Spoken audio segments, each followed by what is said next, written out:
Okay, my Math 2 scholars. In this video, I'm going to work some examples using all of these things up here that we talked about regarding the key features when you're giving the vertex form. So let's look at example A. Y equals x plus 1 squared minus 5. Now I'm going to write above here the A times x minus h squared plus k. So if I identify my h in this case, my h is going to be a negative 1. And my k is going to be a negative 5. Okay, the vertex, remember, is at hk. So my vertex is at negative 1, negative 5. For the transformations of this function, okay, for the transformations, if we look at the transformations, that means that there's nothing in the front here, so there's no a to do a stretch or a compression, but there is an h, and it's negative. So if it's negative, that means it moves it left. So this is moved left 1, and then the k is negative 5, and if it's k less than 0, that moves it down. So this is moved down 5 units. Left 1, down 5. Now we have learned earlier that the domain of every single quadratic function is negative infinity to positive infinity. That's always what it is. Your range is based upon where this vertex is located here. So if my vertex, now I'm just going to draw a rough thing of this, but if my vertex is down here at negative 5, so down here is negative 5, and this A is positive, which means that this graph opens up, that means that I've got at negative 1, negative 5, here's my bottom, it opens up like this. So I don't have any range points, any y values below this negative 5 point right here.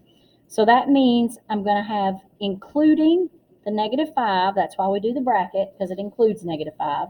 So negative 5 up to, it goes all the way up the y, so up to infinity. Negative 5 to infinity. Okay, let's try another one. Y equals 1/2 x squared plus 4. Now, if you were to write this in the form a is 1/2 x minus h squared plus k. So my a is 1/2. My h here, since there's no h, is going to be 0. So h is 0, and my k is 4. So my vertex is at 0, 4. That's where my vertex is located. Now, also, you know that this graph, this is 1/2, which is positive, so that means it opens up, okay? So we've got this graph whose vertex is at 0, 4, 1, 2, 3, 4, and I'm just drawing a rough picture here so you can get an idea, and it opens like this, okay? Now, this 1/2, that is between 0 and 1, so that means I have a vertical compression of 1/2.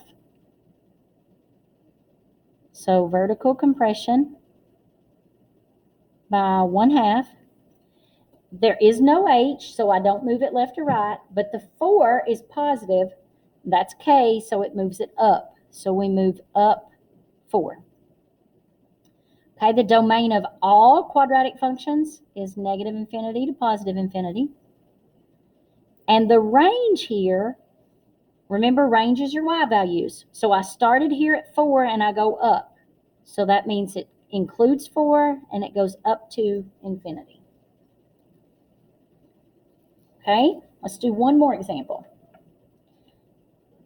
Okay, I'm going to write up again here a x minus h squared plus k. So my h this time, since this is a plus 1, is going to be a negative 1. And my k is negative 3. So my vertex is at negative 1, negative 3. So let's just draw a rough graph out here. Negative 1, 1, 2, 3, negative 3. Now, this negative 2 here on A, that's negative. So up here we learned that A, when it's less than 0, opens down. So that means this graph is going to do something like this. Just a rough sketch of it.